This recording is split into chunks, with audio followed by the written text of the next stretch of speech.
On July 28, 2023, officers responded to an emergency call from a popular restaurant in North Charleston, South Carolina. They arrived to find Maya Jennifer Simmons, who had been shot, on the ground.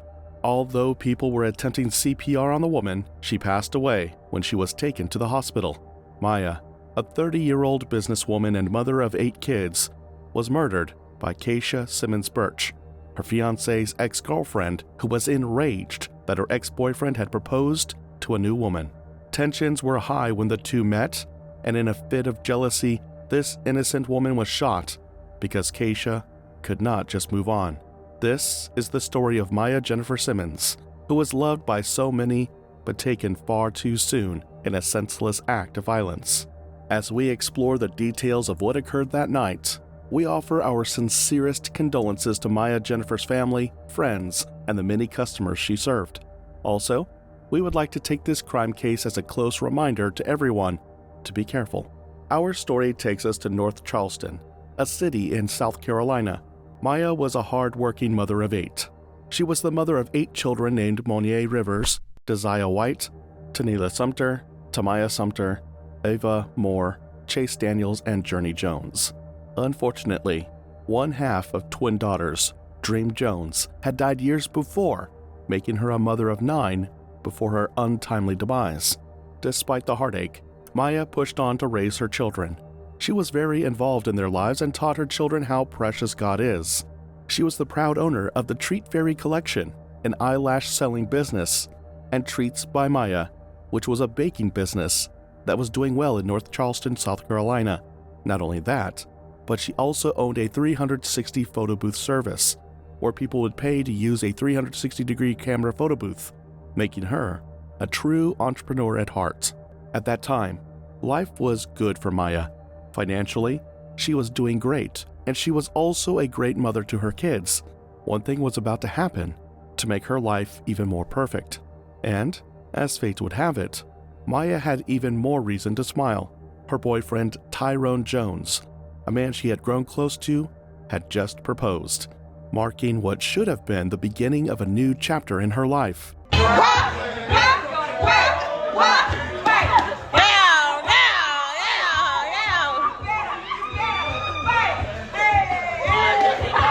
While she was blissful and excited about her new status as an engaged woman, she had no idea that her fiancé's past would come looking for her in the form of Keisha Simmons Birch.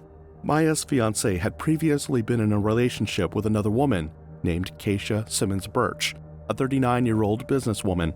Their surnames were not the only thing that was similar. Keisha also ran her own business, making both of them strong, independent women. However, Keisha had a problem. She was still in love with Maya's fiancé, her ex-boyfriend. Their relationship had ended, or so it seemed, but things were far from settled. Keisha was still very much in the picture, and the breakup wasn't as clean as everyone had hoped. Keisha couldn't accept that her ex had moved on, especially with Maya, a younger woman who was now set to marry the man she still had feelings for. The two did not like each other at all, and they made it known. Social media posts, messages, and insults were exchanged, but things hadn't yet become aggressive. That was, until that night, in late July 2023. It's not entirely clear how it all went down, but both women ended up at the same spot, a restaurant known as the Bloom Room located in Dorchester Road. What should have been a night out turned into the final moments of Maya's life. Around 2 a.m., the encounter happened. An argument started between Keisha and Maya. Words flew back and forth, escalating until Keisha made a decision that would forever change multiple lives. Keisha walked back to her car, grabbed a gun, and shot Maya multiple times. People at the scene immediately took action. They called the authorities and attempted CPR. Officers responded to the Bloom Room around 2:15 a.m. and found Maya on the ground. The EMS took over life-saving measures, and she was transported to a local hospital. Everyone hoped for a miracle to happen in Maya's situation. Maya, a mother, a daughter, a friend, a soon-to-be bride, fought for her life. but she died shortly before 3 a.m. The Charleston County coroner has also identified the victim from a separate shooting early this morning in North Charleston. Officials say 30-year-old Maya Jennifer Simmons died at an emergency room after a shooting in the 6800 block of Dorchester Road. North Charleston police responded just after 2 in the morning to the parking lot of Bloom Room. Keisha, after shooting Maya, fled the scene. For nearly 2 weeks, she was nowhere to be found, leaving Maya's family and friends not only grieving but also angry. Justice had not yet been served, and the woman responsible for Maya's death was still out there, free. But the weight of the situation eventually caught up with her. On Friday, August 11, 2023, Keisha Simmons Birch turned herself over to the police. North Charleston police say that a woman has turned herself in for a July shooting that left one person dead. 39-year-old Keisha Simmons Birch has been charged with manslaughter and possession of a weapon during the commission of a violent crime. This is in connection to the shooting at the Bloom Room on July 28th that killed 30-year-old Maya Jennifer Simmons. North Charleston police found Simmons shot. She later died at the hospital. Birch turned herself in today and has been booked into the Al Cannon Detention Center. She was charged with manslaughter and possession of a deadly weapon during the commission of a violent crime. During her bond hearing, Keisha's family pleaded for leniency. They claimed she wasn't eating or sleeping in jail, and her attorney argued that she acted in self-defense. Maya Jennifer couldn't kill you with her hands. She didn't have a gun. It's not self-defense. It's not stand your ground. We don't even have that law here in South Carolina. That's in Florida. We're not in Florida. You made a bad decision, and it's going to cost you some bad consequences. The family pushed for her release on bond so she could return to her 3 children, but Maya's family wasn't having it. They strongly fought against the bond, saying that Maya wasn't the aggressor. She wasn't looking for a fight that night, and she was just in the wrong place at the wrong time. My granddaughter was not an aggressive person. Whatever happened that night, my granddaughter was baited or aggravated to that point. You can't get a person on anywhere that will tell you Maya Jennifer Simmons was an aggressor person. The judge ultimately granted a $200,000 bond, and when Keisha pays, she would be out of jail and able to wait for her trial under house arrest. Many netizens are enraged at Keisha's charges. In South Carolina, manslaughter is the unlawful intentional killing of another person without malice, and if it is voluntary manslaughter, it is punishable by 2 to 30 years in prison. People believe that this should be charged as murder, which is the intentional killing under circumstances defined by law of people within or under the jurisdiction of the U.S. state of South Carolina. The perpetrator will spend a mandatory minimum term of imprisonment for 30 years to life. This difference in charges means that Keisha can only spend 2 to 30 years in jail.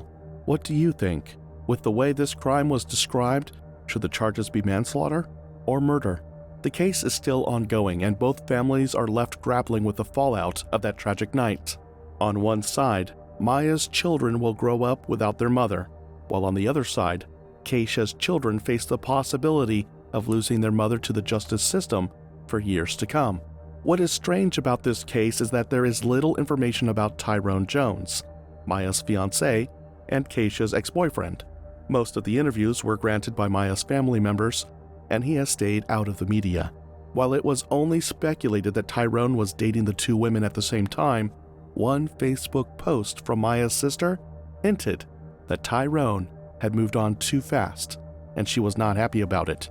That moment when you're sitting there trying to enjoy your niece's Black History performance and you overhear a convo between the kids regarding who braided their hair, this clown really had the bee he's sleeping with not only braid their hair, he also took them on a date bowling with her and her kids.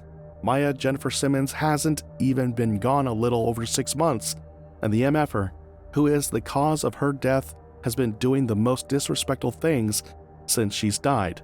This isn't the only thing or the first instance. Then, the chick had the audacity to be sending her condolences on Facebook right after she died, sharing stats and everything. I am so upset I couldn't even sleep last night. The ripple effects of this tragedy extend far beyond the 2 women involved. It's a reminder of how quickly things can escalate when emotions run high.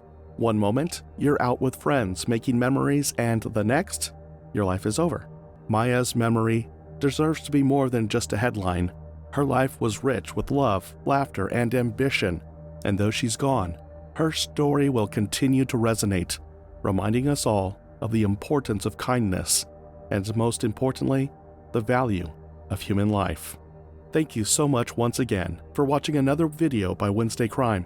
If you like the way we bring you stories, or you learned something new today, please like the video and consider subscribing to the channel if you haven't yet. As always, remember to leave your thoughts in the comments section below. Perhaps someone learns from your experience or advice. I will talk to you again in another video. It's bye for now.